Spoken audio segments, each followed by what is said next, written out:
Look at that picture of Magnus Carlsen. Whoever snapped it at today's World Blitz Chess Championships deserves a medal. Had to use it in the thumbnail for our daily dose of Magnus. Who else? The guy's electric right now. Can't take your eyes off him. And his opponent is also very exciting. A 16-year-old super chess prodigy, as Sagar Shah of Chess-Base India coined him. His name's Bharath Subramaniyam.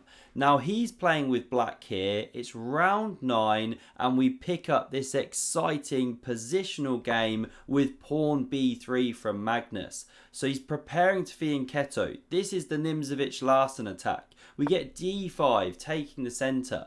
Both knights develop. Now bishop b2 and Bharath seizes more space. Magnus going e3 in this hyper modern fashion, as these openings are known, when you don't immediately fight for the centre with pawns. Now we get knight c6 and Magnus goes bishop to b5. The first positional idea is in motion. Bishop d7, castles, a6 puts the question and Magnus gives up bishop for knight. Why is he giving up his bishop pair, which often gives a long-term advantage? Well, it's all to do with this. He pops a pony on e5, now he's got good control of that square, and after rook c8, we see this move of d3, e6, knight d2, bishop e7, and f4. The strategy flowing, Magnus fighting for this square, the diagonal, opening things up for the rook, and he goes a bit caveman in a minute. We get castles, rook f3, Magnus wants to kill that king, so that's why we see d4. More instructive chess. I mean, yes, the bishop now lines up against the rook, so Magnus captures, rook recaptures, but it's also thematic to counter punch in the centre if your opponent's trying to give you the right hook on your king. So we get e4, Magnus closing things down there. The bishop a bit dead for the moment, but watch how Magnus looks to bring it back to life. b5 now played. Great move, not only looking to expand later with c4, but you also take away this key square from the knight on d2. And that's why after pawn a4, we don't see captures, we don't see b4, there'd be positionally terrible moves giving up that square. So e5 played instead. Brilliant move. It's a pawn sacrifice, but only a temporary one. If you take, then you activate this horse. It jumps to g4, looking at dark squares, the pieces are flowing for black. So the pawn was not touched. The computer wants f5 here. Again, a very positionally logical move, because you then make this bishop look a bit clumsy, staring at all of its own colour pawns. But instead, Magnus goes bishop c1. A logical idea coming onto this diagonal, which is going to open, but now black could take on f4. This was the most positionally principled move, but it wasn't played. You know, you'd activate some pieces. Maybe then the knight sits on e5 one day. But instead, knight d7 played immediately, and Magnus now also starts manoeuvring. The tension is maintained. c4 keeps it going for yet more moves. So black is the first one to the punch there. We get captures, pawn captures. Now another exchange here. I think it was Nimzovich that talked about undermining the base of the pawn chain, which would technically be this pawn. But that's what here black is trying to do, is get to the base and then invade down the c-file. So Magnus goes knight g3. He wants to counterplay on the king side. That's where his pieces are pointed. g6 played to stop knight f5, and now this knight hops back to e2. It was dominated by a pawn, and queen c7 begins the process of stacking up that cheeseburger on the c-file. f5 now from Magnus, using this pawn as a hook. So captures on d3 played, pawn recaptures, rook c8, the triple whammy. That's 19 points of material barreling down the c-file, looking to invade. So Magnus plays bishop d2 here. He doesn't like that sniper being eyeballed. He finishes his development. The rook invades, and now rook f1. Magnus just bringing a piece back, doing some defensive measures, but also clearing the way here. Plus the f3 square. We get queen c6. Classy move from the young man, looking to creep in on those light squares. But Look at the clock times. This is one of the challenges for young players and weaker players. You get down on the clock against the go. So knight g3 now played. Magnus manoeuvring and preparing to meet queen b5 with truly a fantastic resource. So he first takes on g6. Doesn't cover the pawn. Idea being your whole king side is collapsing if you start grabbing here. So the pawn recaptured, always capture towards the center unless you've got a good reason not to. And now this is excellent from Magnus, queen to f3.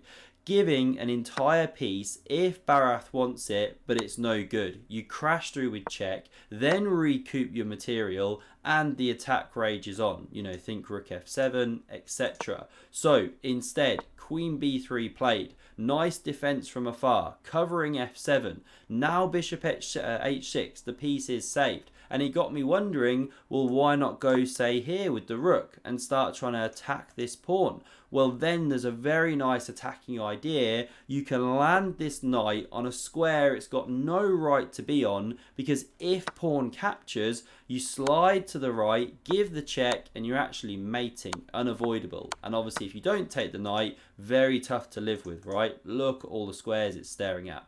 So we didn't see this rook come here, immediately attack the pawn.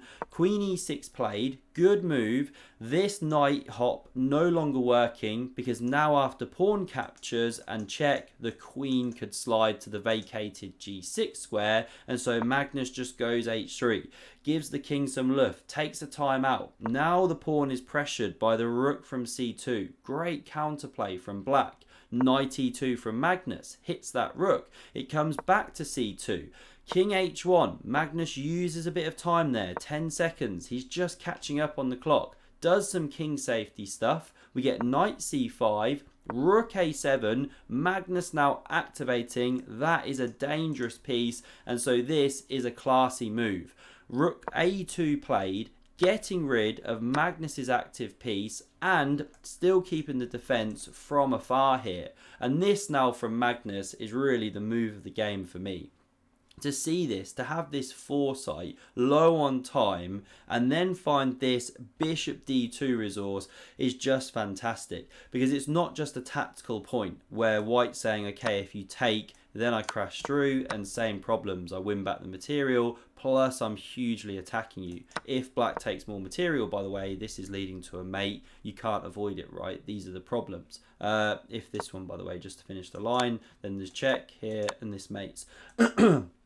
But also, beyond that tactical, after queen b3, there's an even finer point to this, which is that Magnus is rerouting this bishop round to the queen side. Again, it's immune. What a move, because otherwise you crash through here.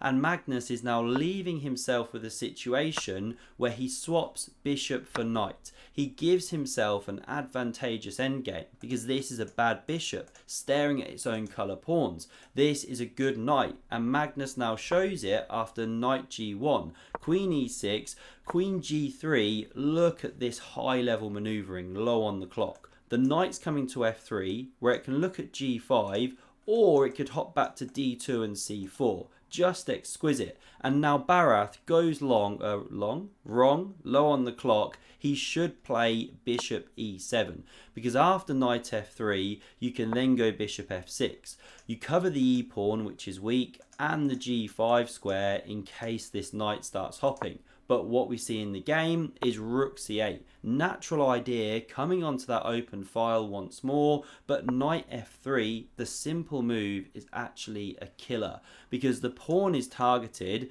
and if you cover with, say, bishop d6 or rook e8, doesn't matter which, well, then you run into knight g5. You pick up this tempo on the queen, and there's two pieces on the f7 pawn. So then f7 collapses, the whole position collapses. This is the challenge. So what do we see? Well, f6. Bharath, way down on the clock, tries to cover the pawn and this square, but bang, you've obviously left g6 unprotected. And whichever way the king goes here, it comes to the f-file. Well, this is a killer move, because the pawn could never capture. I mean, here it's pinned, but even if the king was on h8, the pawn can't capture, or you lose the unprotected queen.